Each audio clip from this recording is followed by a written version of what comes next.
Secara etimologis, norma berasal dari kata Latin yang artinya siku-siku. Norma adalah suatu parameter atau ukuran yang diikhtiarkan bersifat pasti. Dengan menggunakan norma, maka dapat dikomparasi berbagai hal yang selama ini masih diragukan. Keberadaan norma sangat diperlukan untuk memberikan petunjuk agar tercipta kehidupan bersama yang tertib, tentram, aman, dan harmonis. Norma sosial itu lahir karena adanya interaksi sosial. Adapun ciri-cirinya: 1. Umumnya tidak tertulis. 2. Hasil dari kesepakatan masyarakat. 3. Warga masyarakat sebagai pendukung saat menaatinya. 4. Apabila norma dilanggar, maka yang melanggar norma harus menghadapi sanksi. Lalu ada norma hukum. Suatu ukuran atau parameter berisi peraturan-peraturan yang diterapkan dan diberlakukan oleh negara. Norma hukum dibuat karena adanya 3 norma yang belum mampu diberikan jaminan untuk menjaga ketertiban dalam masyarakat, yaitu norma agama, norma kesusilaan, dan norma kesopanan. Jadi di sini saya ingin menjelaskan 2 norma, yaitu norma agama dan norma kesusilaan. Jadi yang pertama, norma agama dari artikel kedudukan norma, agama, kesusilaan, dan kesopanan dengan norma hukum pada tata masyarakat Pancasila. Jadi, norma agama adalah seperangkat aturan atau petunjuk hidup yang dianggap berasal dari Tuhan oleh penganutnya.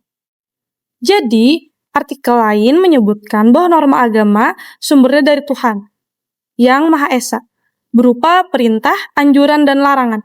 Jadi, secara ringkas, norma agama adalah aturan hidup yang berasal dari wahyu atau ajaran agama yang bersifat sakral.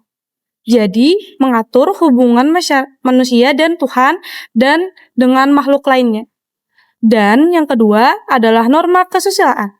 Jadi, norma kesusilaan adalah ketentuan bertingkah laku yang berasal dari hati nurani manusia, yang berasal juga dari kehidupan bermasyarakat sebagai tambahan. Norma kesusilaan yaitu peraturan hidup yang berasal dari hati nurani bisa menentukan yang mana baik dan mana yang buruk. Dengan kata lain, norma kesusilaan adalah aturan moral yang tidak langsung bersifat keagamaan atau hukum formal, melainkan berasal dari kesadaran etis, kemanusiaan yang mengatur perilaku manusia terhadap sesamanya. Terima kasih. Norma kesopanan adalah aturan tidak tertulis yang mengatur perilaku dan tutur kata sopan dalam masyarakat, bertujuan menjaga ketertiban, keselarasan, dan saling menghormati. Contohnya, mengucapkan salam saat bertemu atau berpisah, menghindari kata-kata kasar, makan tenang tanpa suara keras, atau berbicara saat mulut penuh. Sanksinya adalah cemoohan atau kritik sosial, pengucilan sosial, kehilangan kepercayaan dan rasa hormat, kerusakan hubungan personal dan profesional. Kemudian norma hukum. Norma hukum adalah rangkaian aturan yang mengandung ketentuan, perintah, kewajiban, dan larangan untuk menciptakan ketertiban dan keadilan. Dibuat oleh lembaga seperti pemerintah, bersifat memaksa dengan sanksi denda hingga hukuman fisik seperti penjara atau mati. Ia melindungi kepentingan masyarakat dan melengkapi norma lain dengan sanksi tegas. Norma sosial dan norma hukum memiliki hubungan yang saling melengkapi dalam mengatur kehidupan masyarakat.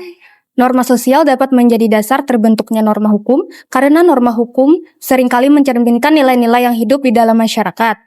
Sebaliknya, norma hukum dapat memperkuat norma sosial dengan memberikan sanksi yang lebih tegas terhadap pelanggaran. Contohnya, larangan mencuri awalnya merupakan norma sosial yang berkembang karena dianggap merugikan orang lain. Namun, agar aturan tersebut lebih efektif dan menimbulkan efek jera, larangan itu kemudian diadopsi menjadi norma hukum dengan menetapkan sanksi pidana bagi pelakunya. Menurut buku referensi arbitrase syariah di Indonesia tahun 2017 oleh Hasbi dan kawan-kawan, norma hukum sebenarnya memiliki kesamaan dengan norma sosial lainnya. Tidak ada perbedaan ontologis yang nyata antara keduanya. Namun, demi kebutuhan praktis, norma hukum seringkali dibedakan untuk menunjukkan bahwa ia memiliki sifat yang lebih khas, yaitu bersifat mengikat dan memiliki kekuatan hukum.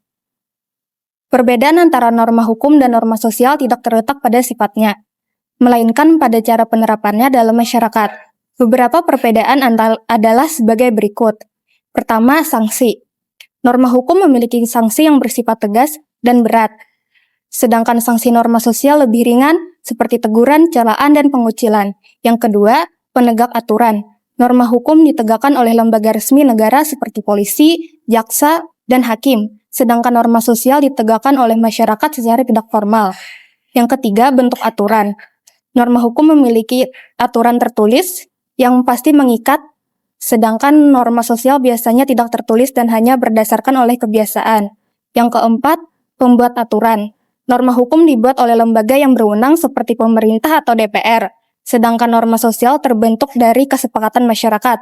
Dan yang terakhir, cakupan. Norma hukum berlaku untuk seluruh warga negara, sedangkan norma sosial biasanya berlaku pada kelompok atau lingkungan tertentu saja. Pandangan ahli. Menurut John J. Messianis yang merupakan profesor sosiologi menyatakan, norma merupakan segala aturan dan harapan yang ada di masyarakat yang memandu segala perilaku yang dilakukan anggota masyarakat.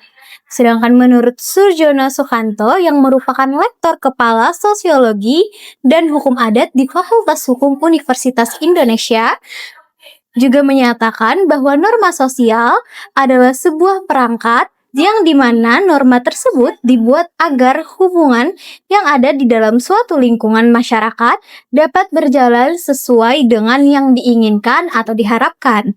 Sedangkan menurut Sudikno Mertokusumo menerangkan bahwa kaidah atau norma hukum adalah peraturan hidup yang menentukan bagaimana manusia seyogianya berperilaku, bersikap dalam masyarakat agar kepentingannya dan kepentingan orang lain terlindungi.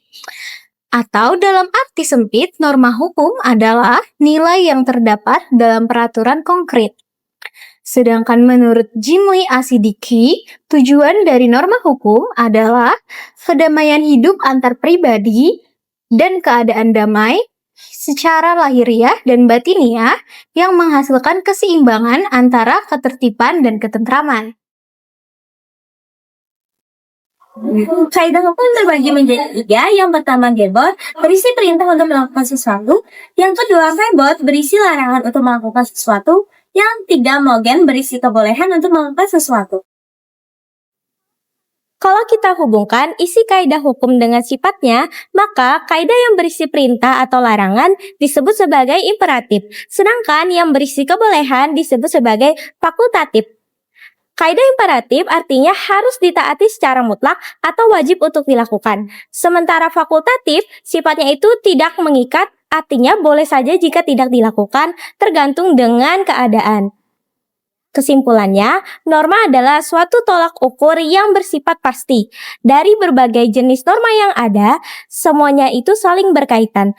Norma hukum bersifat yang paling tegas karena memiliki sanksi yang mengikat. Sementara norma sosial lebih menekankan kepada kesadaran atau kebiasaan masyarakat.